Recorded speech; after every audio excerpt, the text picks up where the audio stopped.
the planet Earth. Some call me nature. I am very passionate about the planet Earth. A living, breathing planet capable of sustaining whatever life forms we see fit to deposit on it. Spock, judging by the pollution content of the atmosphere, I believe we have arrived. It's the planet stupid. No. It's the planet stupid.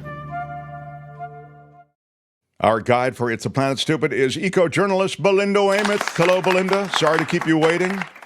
You'll get your full time. Please don't submit any paperwork about... I promise. I'll take nothing. I won't. All right. All right. So, just this once.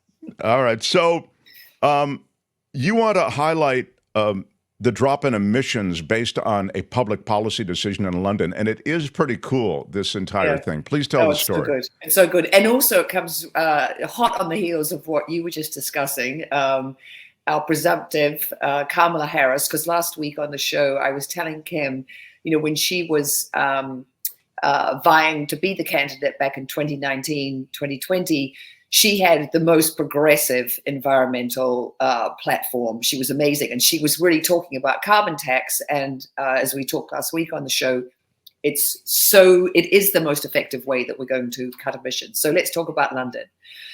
So in London, and lots of our listeners, viewers may know this, but back in 2003, they enacted a congestion charge. So if you were going to go into the center of London, anytime between 7 a.m. to 6 p.m., Monday through Friday, or on the weekends, noon until 6 p.m., you were going to have to pay $19.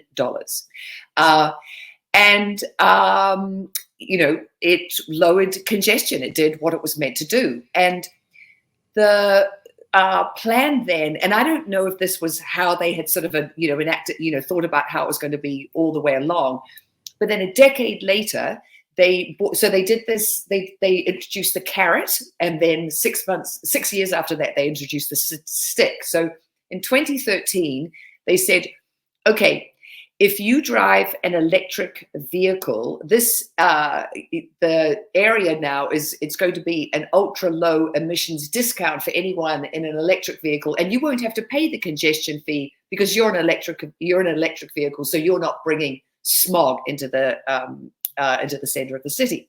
So that was enacted 2013, and then in 2019 came the stick, and that was when they called the congestion area the ultra low emissions zone.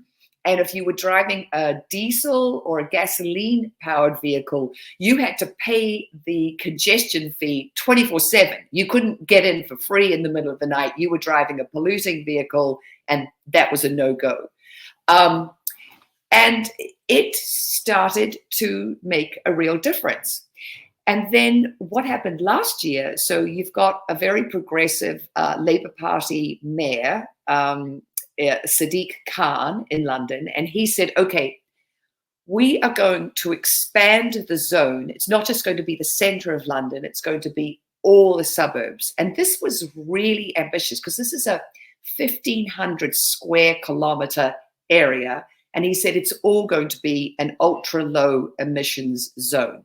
And as you can imagine, people in suburbs, and it was going to lower congestion and emissions for 9 million people.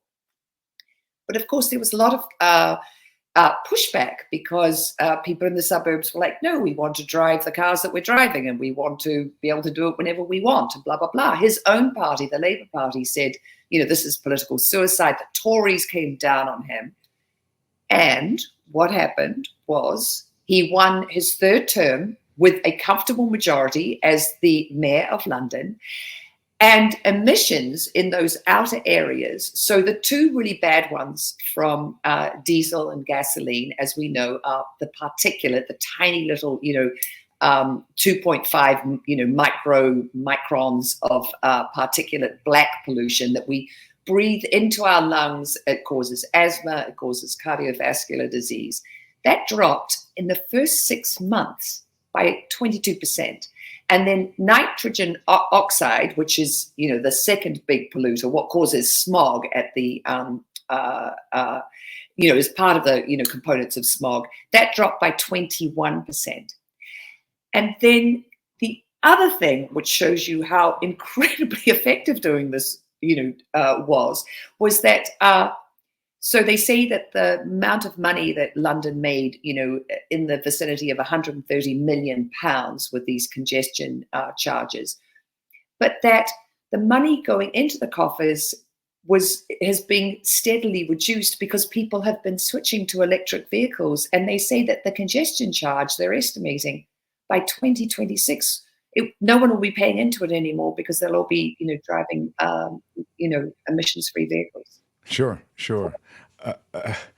It's fascinating to me. I always talk about the fact that let's forget about climate change, climate crisis, global warming, whatever. Forget about that. Don't you just want to get rid of the toxins in the air? I mean, there are, tens of thousands of tons of toxins being blasted into the air by cars and industry, et cetera, every day. Let's just deal with that. Forget about the, about the broader, the planet's going to be done and whatever.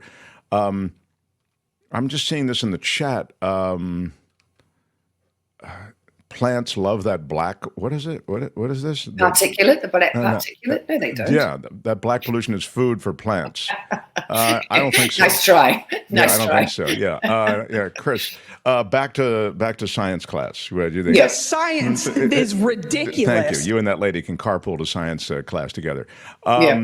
It's remarkable. And the last time, and it relates to you, that I can remember a kind of dramatic drop in pollutants like that because of these congestion-related pollutants that you find in these big cities. And by the way, I saw in the chat also, I love big cities. I like the congestion as part of it. Yeah, you may like the congestion or you may like the sense of life and energy. I'm a city kid also. But I have to tell you, one of the things that's awful is the air. I mean, and go worldwide. You can smell is that carbon monoxide or that exhaust? You can smell it. I mean, if you can smell it, it's everywhere. So you can still have all the people. That's what Belinda's talking about. They have it in London, but minus a lot of that particulate matter. So what I was going to say is after when the COVID restrictions went in, you showed pictures of different cities and what they look like. And that's what I was thinking about as you were talking about the dramatic reduction in pollutants in London. Yeah. Well, those photos of Beijing and what happened in big Chinese cities when, people were in lockdown, super, super dramatic. Look, the thing is, we're not saying that a big city is not going to be vibrant and bustling and amazing. I mean, the governor of New York has just had to walk back the congestion that they were going to be enacting this month for Manhattan. And the thing about that was, it was decided that it was just, this is pollution versus politics. I mean, what isn't everything versus politics right now? But that this is this is such a crucial election year. They didn't think it was going to be wise for New York to have this congestion fee. But the fact is the congestion fee, what they had, what it was, the benefits, lowering, terrible gridlock in Manhattan. I mean, it's ghastly trying to drive into Manhattan. It was going to, increase air quality, which everybody has a right to, cleaner air to breathe. But it was also going to bring in $1 billion of revenue per year. And that kitty that would then be spent on enhancing public transport. So yes, you can still get into the city, you can still move around, but you're doing it in mass transit and not in a way that's really harming you. And I saw someone in the chat talking about industry and airline travel and how huge they are. Airline travel is only 3% of emissions. And when, globally, annually, and when you're looking at an inner city, it's vehicles, the cars and the trucks that are driving around a city that are really the biggest cause of emissions. And so this is us doing ourselves a favor. This isn't, government top down, ruining our lives. This is government top down saying, hey, we want to improve your lives. And if you just look at what happened in London, and I tweeted the story if you want to, check it out, that motorists have complied, that this is moving them to electric vehicles. And the fact that they've had such a huge reduction in particulate pollution and in nitrogen oxide, that's going to help everyone. And this is our kids we're talking about. Do you want kids with asthma? I mean, I don't think we do. Of course, you're right. Seniors and young people, but the seeds of emphysema and of asthma, et cetera. They're sown at very early ages. Okay, moving on. Okay. Go ahead. So I've got another positive story, which I think is really important. There's one pretty heavy story. We can get to that in a minute. But another thing that just happened not long ago is scientists have worked out a way that we can effectively recycle fabrics that are not just, solely polyester or cotton, but are blends. And those have been the things that have been super, super hard to recycle. And this is really important because we are throwing 92 million tons of clothes into the landfill every year. It is out of control. And if they've got, polyester in them, that's plastic. So that's adding to the plastic load that we're putting into the environment. So they're going into landfills, they're being incinerated. And this is not okay. And what's been really hard is with these blended fabrics is they've just been, completely, you can't do anything with them because you can't separate them. So these scientists have come up with this way. You use microwaves, you use chemicals. It takes 15 minutes and you can separate them. So you get the polyester, which then you can break it down into little plastic pellets and it can be used to make more polyester. And you get the cotton, and that can be repurposed. The one thing about it, it's like plastic, like I always talk about with plastic. When we're recycling it, we're downcycling it. We're going into, lesser quality. And so really what we need to be doing with fabric, with, the clothing industry. I mean, right now we've got this, fast fashion that, just can't, manufacture, to sort of feed everyone's appetite for the latest thing. But we really, like with all resources, and I'll say this like a broken record, but we have to be more sustainable in the way we look at our use of clothing and how we buy, how we use clothing. You want to buy less, buy secondhand, go to consignment stores, mend and repair things, buy higher quality so it lasts longer. But the fact that there has been this breakthrough, with these hard to recycle fabrics is important. But what the scientists say is this is the last ditch effort because we want to do all these other things first, reusing, recycling, in reuse, buying less, mending so things last for longer, using higher quality. And then as a last ditch effort, we would use the chemicals in the microwaves to break down the blended fabrics. And so many things are. And the thing that, fast fashion doesn't tell us, manufacturers in the garment industry, they're not into transparency. And they're putting, spandex into so many different things to make it stretchy, to make it, fit better. They're not telling you about that. They're not telling you about the chemicals that they use to make things, water resistant or waterproof. So I just, it's like a lot of things, as a buyer and a consumer, you want to do it in, in an enlightened way and in a way that you're, thinking about the planet, because 92, million tons of clothes ending up in a landfill or being, incinerated every year is crazy. And what they say is, only, I think it's a super low, only it's less than 1% of clothes actually get turned into new clothes at this point. And that's too low, The sustainability question is always one that's played out in so many different ways, and clothing is a way that, honestly, it can easily be overlooked. You just, but you're right. I mean, it's part of the game as well. And each of us in our own way can make a difference, because all of us together are each of us individually, right? So, it's cool to hear a story about effective recycling and sustainability related to clothes. All right, give me my downer story on the way out. Well, Kim said this one to me, and it's talking about heat, which we have talked about these past couple of months on the show because it has been so hot. But I suppose I just want to talk about this because I want our audience to be really aware of how dangerous heat is. Because, they say that once we get to about 88 degrees Fahrenheit, we're getting into a danger zone.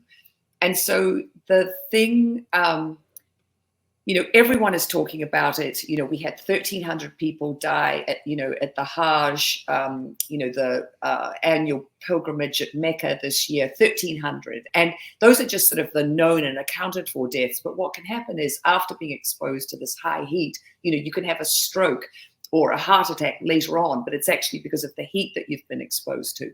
They're very concerned about the Paris Olympics this week. What's going to happen to athletes when the temperatures get up to 95 degrees? That's too hot to be, performing at your best. I mean, even to be competing, that's really hot. So the thing with extreme heat and when you get humidity added into it is that, the body can't use its mechanisms that it usually uses for cooling off, because when you have sweat on the surface of your skin, the heat gets removed when that sweat is evaporated into the air. Well, when the air is really humid and already laden with moisture, it can't help the skin evaporate, can't help that heat transfer happen. And the other thing that happens is your heart is working super hard. Blood vessels are going to the surface. Why we get red in the face is another way of trying to release the heat in a body.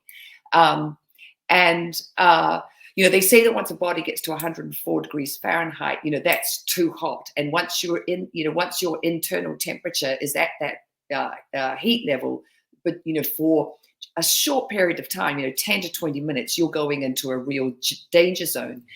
And the other thing that happens is you can be, if you are in a position where you can sweat, whether you can let your moisture is being lifted off your body and evaporating into the air, you can get dehydrated super quickly and not actually realize until you're in a danger zone and it's too late. You've got to start drinking as soon as possible.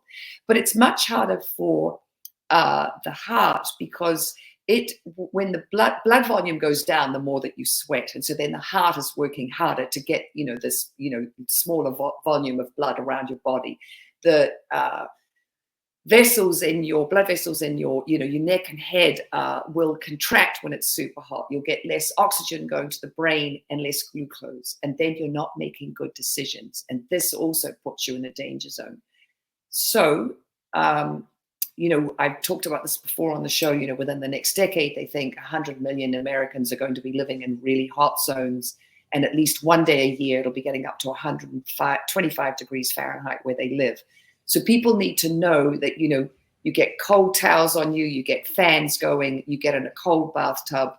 But the most important thing is when it's hot, don't go out and go running or hiking or doing these, really, sort of exertive sports when your body could go into this danger zone and your brain could get affected and you aren't able to make the good decisions to get yourself, into a safer situation. And I know it's sort of a horrible note to end on, but it's just we're moving into a hotter world, and they what the scientists are saying is we've weaponized summer, and we're going to be looking back on this period as kind of balmy because it's going to be much hotter, where the summers that we're heading into. Wow. So, it's there are some brutal realities that we have to face. I mean, the warming of the ocean and the warming of that which is not covered by water, and the stuff that's not covered by water is getting so damn hot. It's uninhabitable, to use the word that is used there. Well, the good news is we're recycling clothes for more sustainability. Yep. The emissions dropping way off with the, what would you call them, tariffs? Yeah, well, the thing is that they're sort of the closest thing, I suppose, to a carbon tax. It's like if you're going to admit, the thing that they did in 2019 in London, if you've got, a gasoline or a diesel-powered vehicle, it's going to cost you're going to have to pay. So, a tariff, a fee. A tariff or a tax, or some kind of. It's like so it's an economic tax. disincentive to come into the city unless you have to, and apparently it is working. It's weird, we have the Golden Gate Bridge coming in from Marin. It's pretty expensive, but people still pack that bridge. So we haven't quite hit the number yet. well, the thing is, what's happened in London, and the fact that Sadiq Khan, didn't get voted out, that actually he got voted back in with this comfortable majority. I would hope that our political leaders and other cities, countries would take, note of this and go, look what he was able to achieve. It helps his constituents. It has raised a lot of money for the city. And it's really pushed the move to electric vehicles. So it's worked. It's a blueprint that's right there for everyone to see and then copy it. It's free to copy. Sure. You're saying it's a great strategy that that can be employed in successful ways elsewhere. You can find Belinda Weymouth across social media at Belinda Weymouth, WAYMOUTH. She's here with us on Wednesdays with It's the Planet Stupid. Belinda, we appreciate you and thank you. Totally, see you next time. Pleasure. Bye, everyone. That's It's the Planet Stupid for today. More It's the Planet Stupid. No, it's the Planet Stupid. next time, only on The Mark Thompson Show. Hi, it's Mark, and I thought that was great. Hit the notification bell. You'll know whenever there's a new video being dropped, and please subscribe to our channel to help us save the universe.